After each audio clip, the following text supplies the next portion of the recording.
after the such a sumptuous lunch. But anyway, let me make an attempt. Topic given to me is time to go global.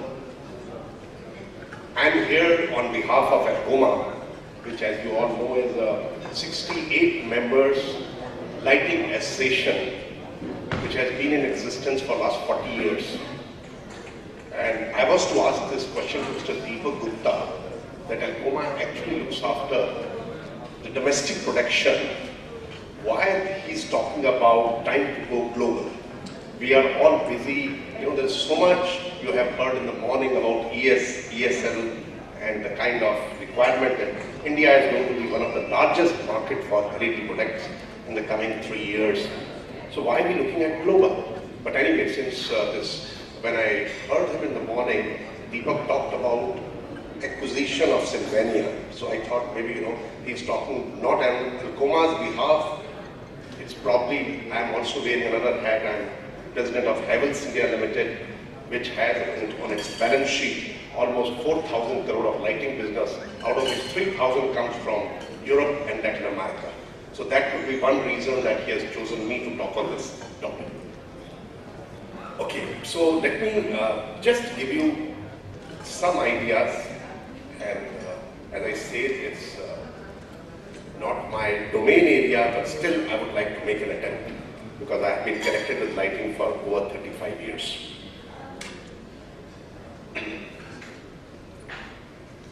If you look at the macro trade scenario in the Q1 of this financial year, that's from April to June, you'll see that there is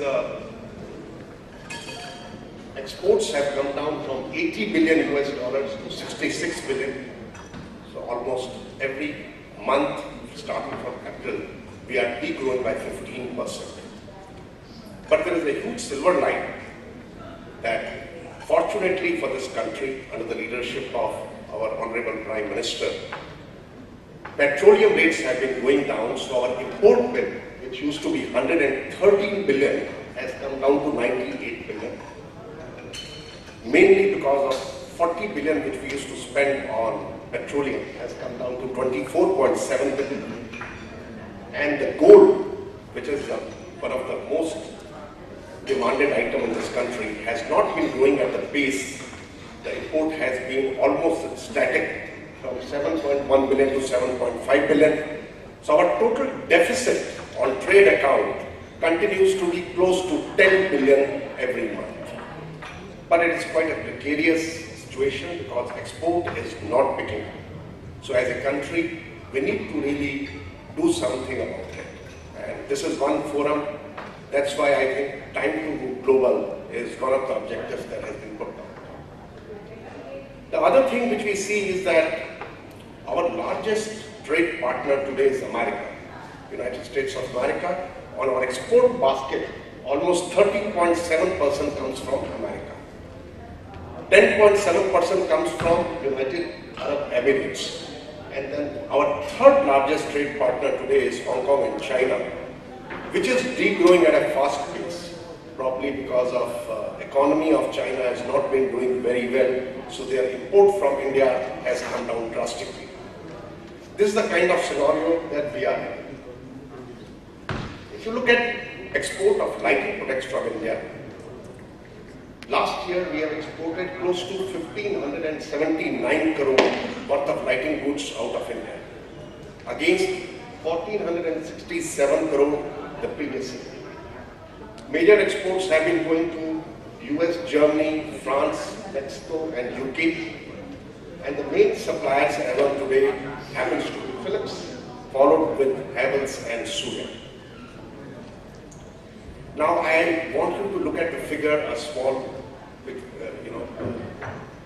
I have underlined it, is China's export in the year 2014 for lighting products have been close to 27.95 billion US dollars, while our export is less than 200 million US dollars. So we are just absolutely uncomparable to Chinese onslaught.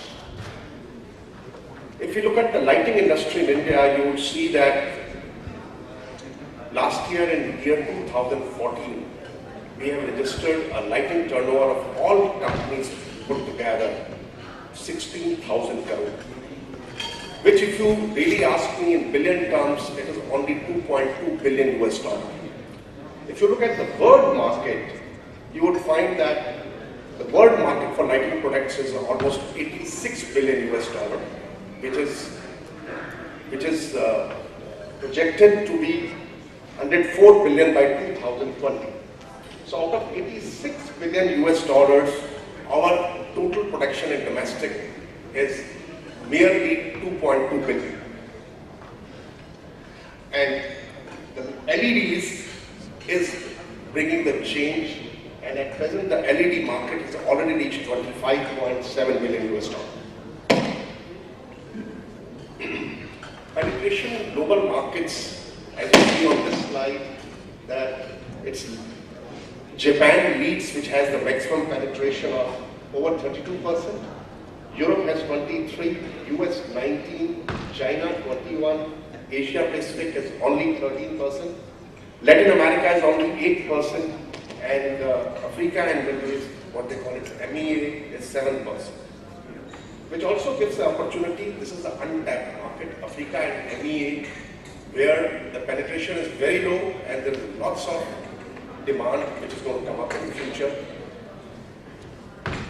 Let's look at the prerequisites for exports. What do you need for exports? First and foremost is economy of scale.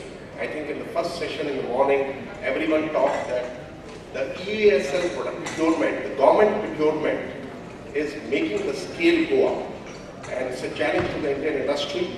If in the last few months they have put 100 million LED lamps have already been tendered. Now, this 10 crore, as we call it, 10 crore is the total quantity which has already been tendered, and there is a plan that ESL will procure 22 crore lamps in this financial year.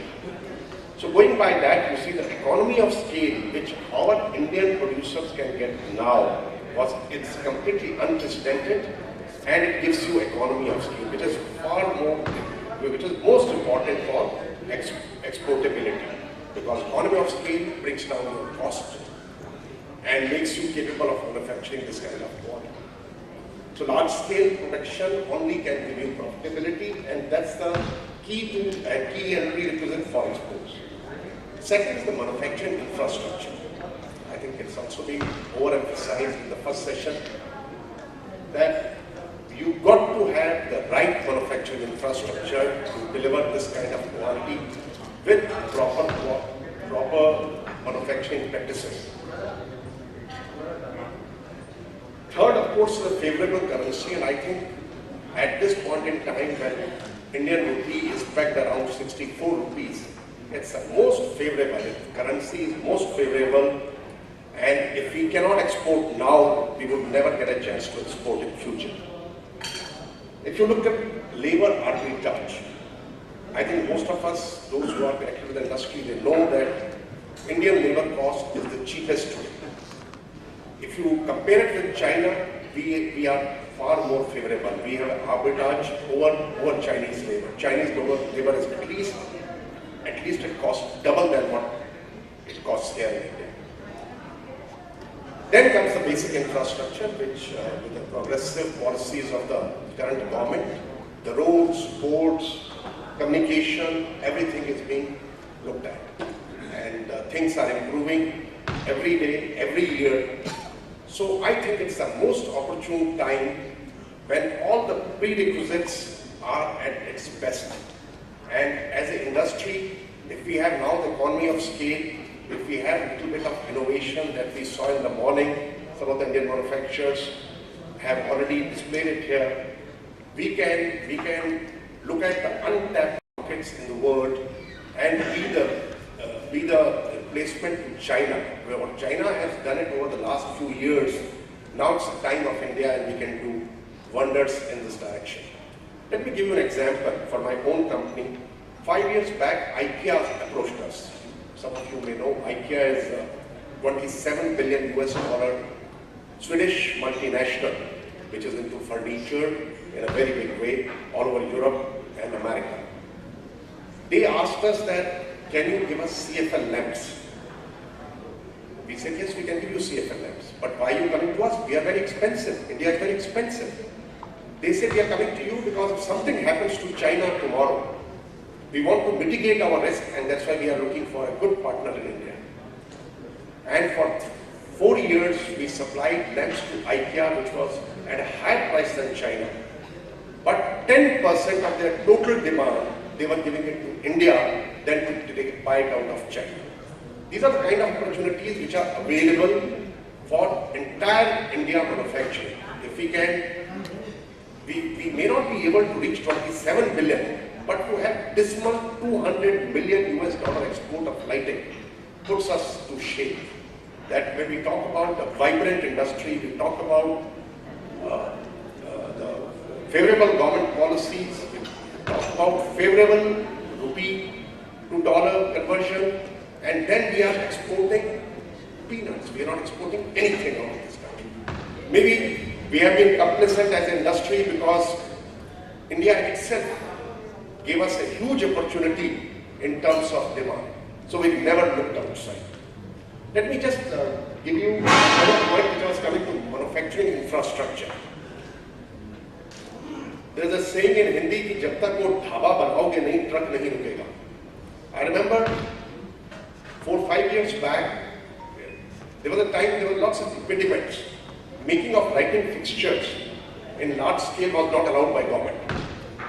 After almost 63 years of independence, in the year 2010, government came with a policy of de-reserving manufacturing of lighting fittings. It was only in 2010 when the nation got independence in 1947, but it's only in 2010 Government of India allowed manufacturing of lighting fixtures, which is a very basic thing in India. We put up a plant at Nimrana for making lighting fixtures with an investment of around 100 crores. And believe you me, till date, every month we are exporting more than 8 to 10 crore worth of lighting fixtures and lighting products from Nimrana. I just want to give you a glimpse of 2 minutes of this picture, which asserts my point that if you make good manufacturing infrastructure, you can always get the business.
Okay, this was just to give you an idea that if you create an infrastructure and make global quality, see, I think the topic given to me me was time to go global.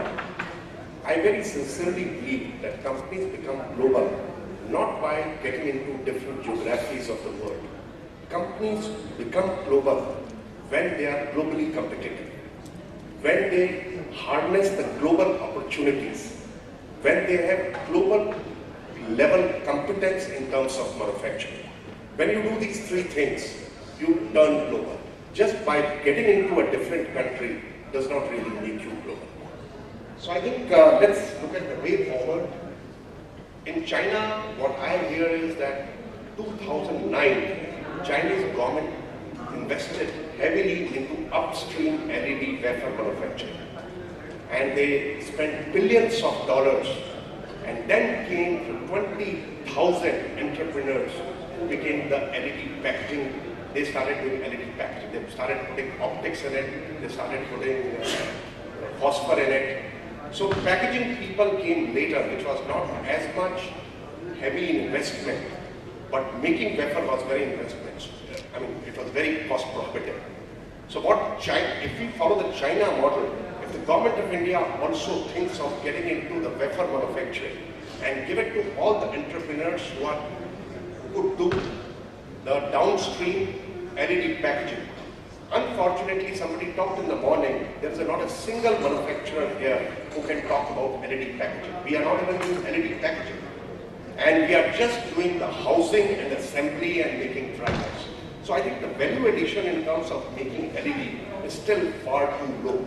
So can we, if we are going to be the nation which is going to be the biggest consumer of LED, should not we look at the back stream and should we look at doing at least the packaging if we are not getting into wafers? ESL model, of course, is going to create demand. It has created demand. It's made the industry augment capacities, and it has economy of scale has brought down cost. Let's ask ourselves, isn't it a right time? Can't we leverage this for our exports? Why do we look at domestic alone? Why can't we look at exports as one of the potential bread earners for us? And for the country, as I showed you the figures in the beginning, export is dismal. It's a time that industry should wake up and start looking at exports seriously. Focus on quality, of course. We have said that that is the only way to have a sustainable business model.